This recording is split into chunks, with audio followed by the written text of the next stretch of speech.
نظر چاہیے، ہم گئے مصطفیٰ، ہم گئے مصطفیٰ، ہم گئے مصطفیٰ کی نظر چاہیے۔ اللہ اکبر اللہ اکبر اللہ اکبر، لبیک لبیک لبیک یا رسول اللہ صلی اللہ علیہ وسلم۔ محترم ناظرین و حاضرین، اللہ تبارک و تعالیٰ کے فضل و کرم سے میں آپ کے سامنے حاضر ہوں۔ جب سے تاریخ انسانی کا آغاز ہوا ہے، دو قوتیں ہمیشہ مد مقابل رہی ہیں، ایک حق کی اور دوسری باطل کی، اور اللہ کے فضل و کرم سے ہمیشہ حق ہی کی جیت ہوئی ہے۔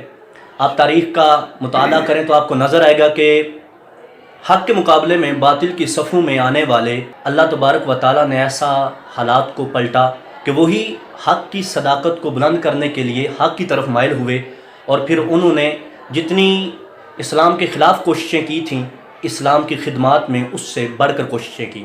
اسی سلسلے میں میں آپ کے سامنے حاضر ہوا ہوں۔ اس وقت ہمارے پاس تشریف فرما ہیں جناب قاری محمد حمزہ صاحب۔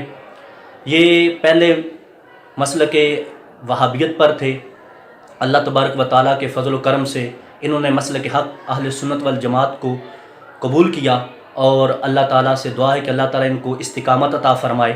ان سے چند مختصر سے حالات پوچھیں گے اور چند مختصر سے سوالات کریں گے تاکہ لوگوں تک حقانیت اہل سنت پہنچے اور احقاق حق اور ابطال باطل بالکل واضح ہو کر سامنے آئے۔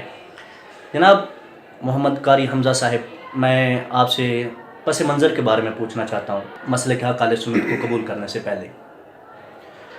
جی، سب سے پہلے تو یہ عرض کروں گا کہ ہمارے خاندان میں کیونکہ جو ننیال وغیرہ خاندان ننیال والا، تو اس میں تمام ان کے جید علماء ہیں وہابیت میں، تو جس میں سرفہرست سب سے پہلے میرے نانا جی حافظ محمد ابراہیم حافظ آبادی، جو کہ جامعہ اسلامیہ نیائی چوک میں شیخ الحدیث ہیں، اور اس کے بعد میرے ماموں جان مولانا عبدالستار انجم صاحب، وہ شیخ پورہ میں مرکزی جمعیت اہل حدیث کے وہ امیر ہیں، اور خالہ زاد بھائی میرے قاری سمیع اللہ ساجد صاحب، وہ پورے پاکستان کے چیئرمین ہیں ان کے مرکزی جمعیت اہل حدیث کے۔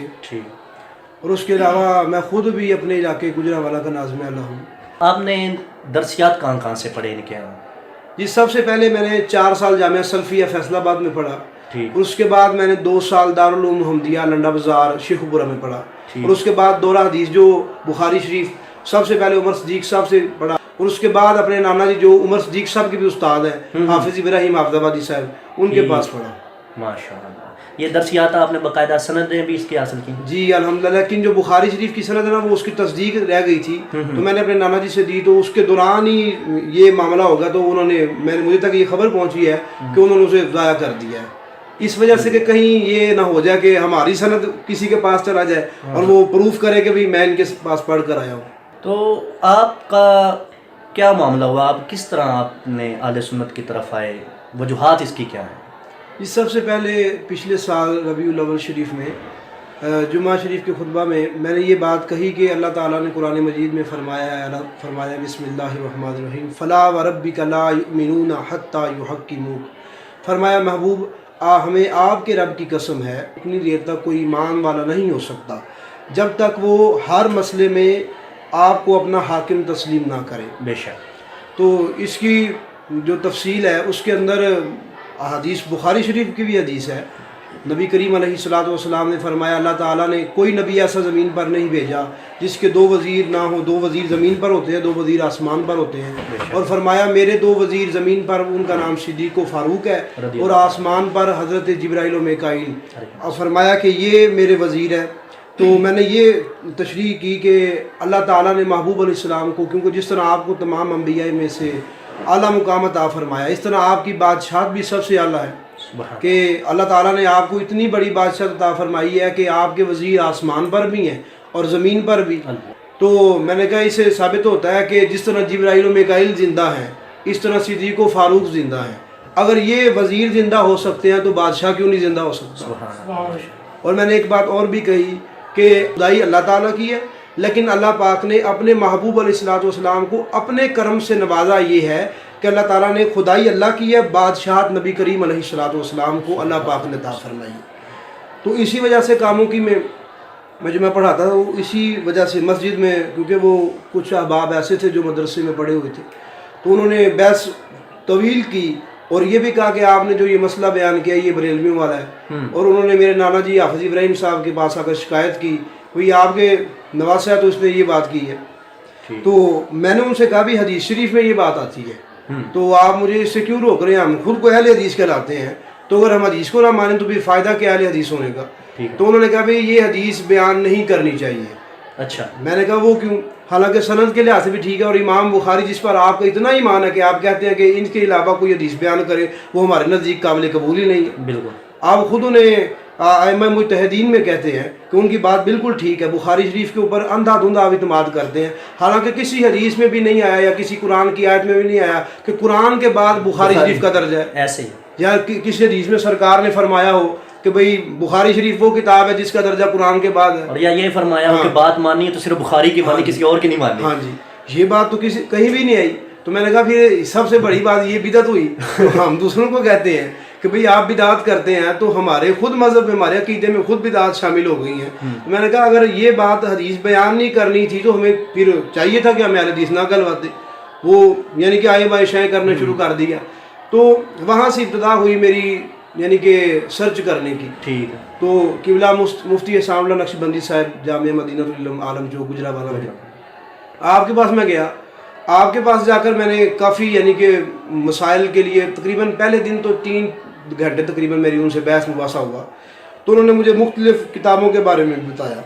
تو پھر ایک بات اور جو میں نے یہ کرنی ہے کہ اللہ اور اس کے رسول صلی اللہ علیہ وسلم کے فضل و کرم سے مجھے ایک روحانی فیض ملا ہے. ماشاءاللہ، روحانی فیض. ہاں جی، کہ اللہ تعالیٰ نے، میں نے جب استخارے کی نیت سے جو نیت کی تھی، دعا کی تھی کہ اللہ پاک مجھے ہدایت کا رستہ عطا فرمائے، تو استخارے کی نیت سے میں نے جب وہ استخارہ کیا تو اس میں مجھے بزرگ نظر آئے، نورانی چہرے والے، اور وہ سفید اماموں میں تھے، سابز رات، لیکن انہوں نے جو امامہ باندھا ہوا تھا شکل سے ایسے لگ رہا تھا کوئی بادشاہ کھڑا ہوا ہے. سبحان اللہ. تو اس طرح ماحول تھا کہ مجھے سمجھ نہیں آ رہی تھی. باغ تھا، سفید امامے والے لوگ بیٹھے تھے، تو میں پریشان تھا کہ میں جاؤں کس طرح. تو اچانک کسی نے کندھے پر ہاتھ رکھا پیچھے سے، تو میں نے دیکھا تو وہ بزرگ کھڑے تھے، کیونکہ مجھے ان کی پہچان نہیں تھی پہلے. تو انہوں نے مجھے کہا کہ حضرت صاحب آپ کیوں پریشان ہوتے ہیں؟ یہ جو سامنے رستہ جا رہا ہے نا، یہ ہمارا رستہ ہے، یہ کامیابی کا رستہ ہے، اس پر چلے جائیں جنت پہنچ جائیں گے. سبحان اللہ، ماشاءاللہ. اور جب میں نے تحقیق کی تو پتہ چلا وہ حضرت پیر سید شبیر حسین شاہ حافظ آبادی رحمۃ اللہ علیہ آپ کی ذات تھی. ماشاءاللہ. آپ کو پتہ ہے کہ جب بندہ راہ راست پہ آتا ہے نا تو اس کو مشکلات کا سامنا کرنا پڑتا ہے. صحابہ کرام کی ہم سیرت کو دیکھیں تو ہمیں بہت سارا نظر آتا ہے. جی بے شک. تو ظاہری بات ہے آپ بھی ایک جہان کو چھوڑ کے اسلام کی طرف آئے ہیں، تو آپ کو بھی یقیناً مشکلات کا سامنا کرنا پڑا ہوگا. جی بالکل. سب سے پہلے یہ ہوا کہ گھر والوں نے، یعنی کہ والدہ میری اور والد صاحب، تو وہ پہلے سنی ہے والد صاحب، تو والدہ کی طرف سے کچھ ہوا کہ وہ بھی ہمارے خاندان والے کیا کہیں گے، حالانکہ وہ بھی پڑھی لکھی ہیں، کوئی بالکل تو نہیں نہ ہے. تو انہوں نے مجھے کہا کہ بھی خاندان والے کیا کہیں گے، ہمارا خاندان صدیوں سے آ رہا ہے. انہیں تو نہیں پتا تھا کہ یہ صدیوں سے نہیں آ رہا، یعنی کہ انہوں نے کہا جب سے ہم نے سنا دیکھا ہے یہی سب اہل حدیث ہیں، وہابی ہیں، تو بھائی یہ عقیدہ تم کس طرح اپناؤ گے، تو اور خاندان والے میں کیا کہیں گے. لیکن وہ 1 مہینے تک تھا، الحمدللہ میں نے انہیں قائل کر لی ہے، وہ ٹھیک ہو چکے ہیں گھر والے. اس کے بعد جو ننیال والے وغیرہ ہیں ان میں سے، اور قریب 2 مہینے پہلے میرا جو یہ ٹخنا توڑ دیا تھا، اس وجہ سے کہ میں نے یہ مسلک اہل سنت کو قبول کیوں کیا ہے. اچھا، آپ پر باقاعدہ حملہ ہوا ہے؟ جی بالکل.